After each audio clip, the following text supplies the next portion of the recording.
Bonjour, bienvenue sur Village BIM. Aujourd'hui, une vidéo concernant quelques exemples de Autodesk Forge, donc la plateforme qui va vous permettre d'assembler des briques logicielles pour faire vos propres applications.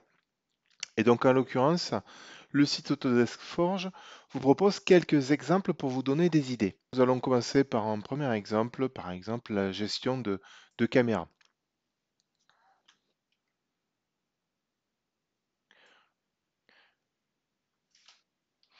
Une fois le modèle chargé,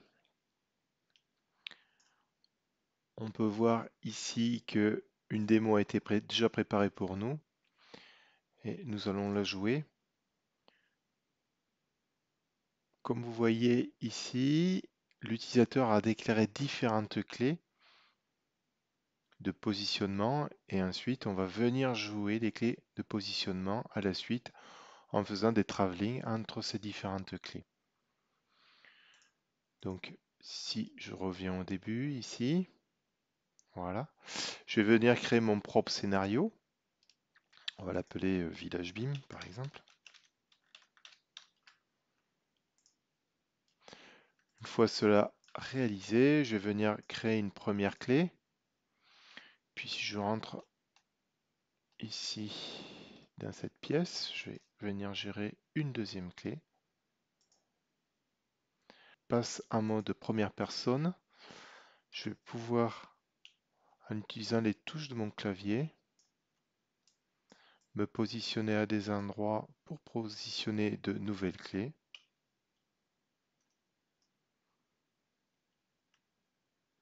Par exemple ici. Et une fois que j'ai réalisé cela, je vais pouvoir jouer mon animation.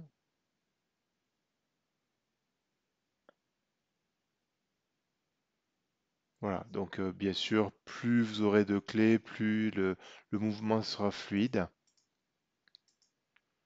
Vous avez la possibilité de cliquer sur ce bouton-là pour le jouer en boucle ou pas. Voilà. Donc ça, c'était un des premiers exemples, donc qui était assez simple à utiliser. Après, un deuxième exemple qui s'agit de configurer un objet. Donc, dans l'attente que le modèle s'ouvre. Il s'agit d'un siège de voiture. Et comme nous pouvons le voir à la méthode de la caméra de tout à l'heure, une animation se joue où là, nous déplaçons les objets plutôt que de déplacer les points de vue d'une caméra.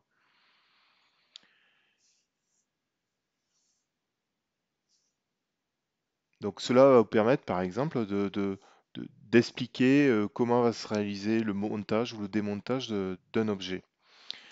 Donc encore une fois, si je reviens sur au départ, voilà, je vais créer mon jeu de données à moi. Donc pareil, filage BIM. Je vais positionner par exemple une étiquette 3D. Voilà. Cette étiquette, en double-cliquant dessus, je vais pouvoir spécifier le type d'affichage que je veux, donc la densité, la description, le matériel, mais restons sur le matériel. Je viens le valider et je vais mettre une clé. Ensuite, je vais activer les outils de mouvement en cliquant sur cet objet-là et venir le déplacer ici. Rajouter une clé. Pourquoi pas lui effectuer une rotation. Voilà. Repositionner une clé et une translation, par exemple, dans ce sens.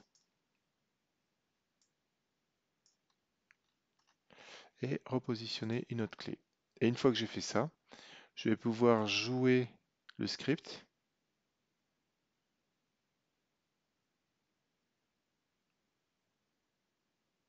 Comme vous avez pu le voir, c'est assez simple à utiliser.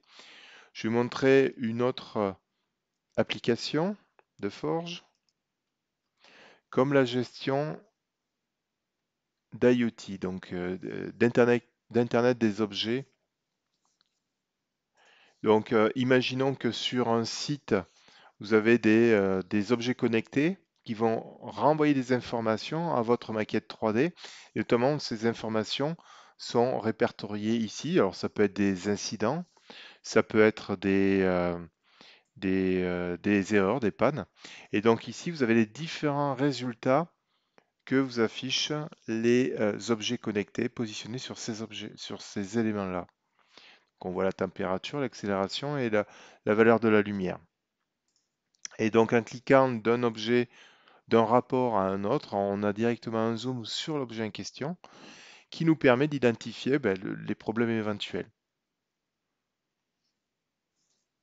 Un autre exemple, par exemple pour simuler l'affaiblissement de la source Wi-Fi.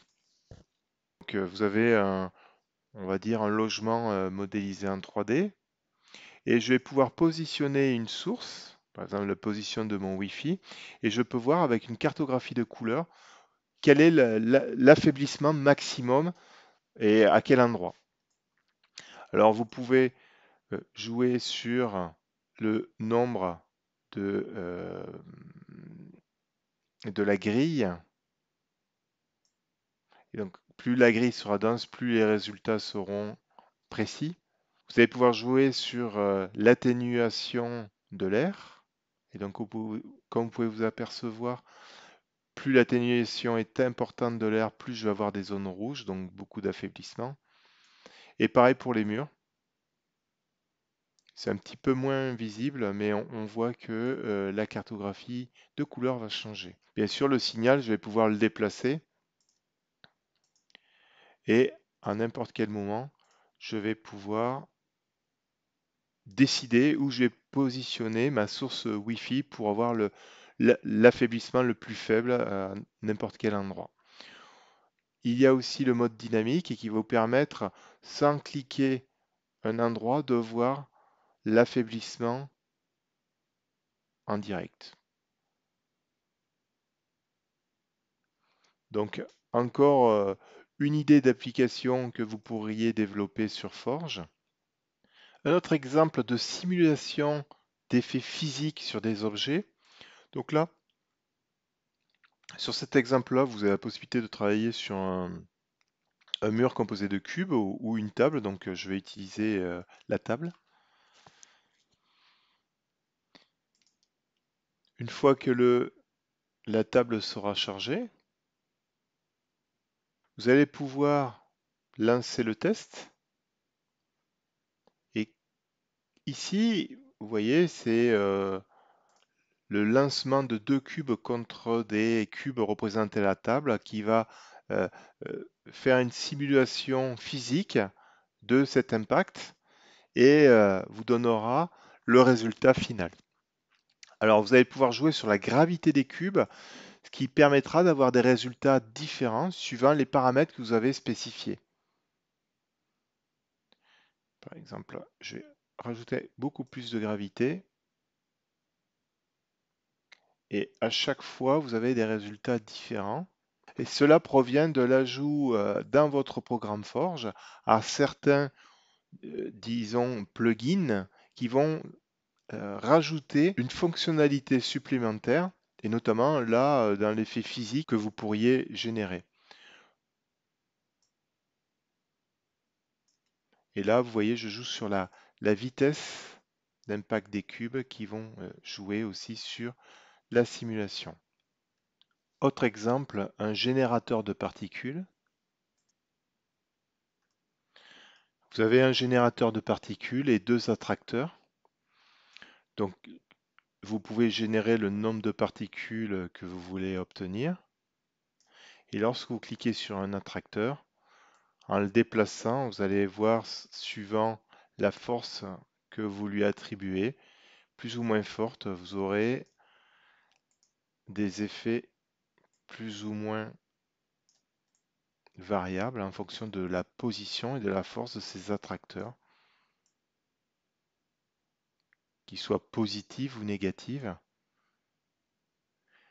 Donc encore un exemple de simulation que vous allez pouvoir générer avec Forge. Et le dernier exemple que je vais vous montrer, c'est l'utilisation d'Autodesk Forge pour faire de la réalité virtuelle. Donc une société qui s'appelle Workit a sur ce site-là que je vous mettrai dans les commentaires. Je vais utiliser, donc je vais vous partager mon téléphone à l'écran. Voilà. On va venir le placer en plus petit et utiliser l'appareil photo pour venir scanner le QR code sur le côté et ouvrir le site. Donc je vais venir cliquer sur Connect.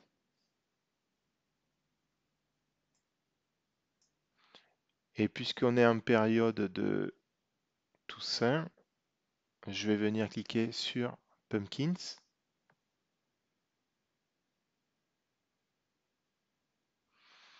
Et comme vous pouvez le voir à l'écran, donc là je suis en train de bouger l'écran, je suis en train de bouger mon téléphone. Et si je viens réaliser des modifications dans mon interface web, notamment par exemple exploser la citrouille, j'ai automatiquement les modifications réalisées sur mon iPhone. Vous placez votre téléphone dans une lunette de type Google Card, vous allez pouvoir, grâce à notre vision binoculaire, l'œil gauche et l'œil droit, avoir une représentation 3D du modèle. Et lorsque dans mon interface web, je vais venir, par exemple, exploser l'objet, j'ai automatiquement la chose réalisée sur mon téléphone. Comme je vais pouvoir réaliser des coupes,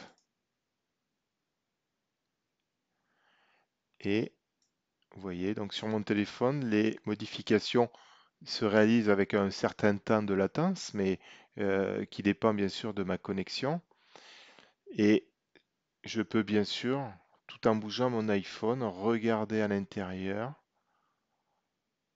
me tourner autour du modèle. Voilà les quelques exemples que je voulais vous montrer et des applications diverses et variées que vous allez pouvoir réaliser sur la plateforme Autodesk Forge. Donc j'espère que ces quelques exemples que je vous ai montrés vont participer à votre réflexion interne et je vous rappelle que vous avez à votre disposition plein d'autres exemples. Voilà, je vous souhaite une bonne journée et à bientôt. Au revoir.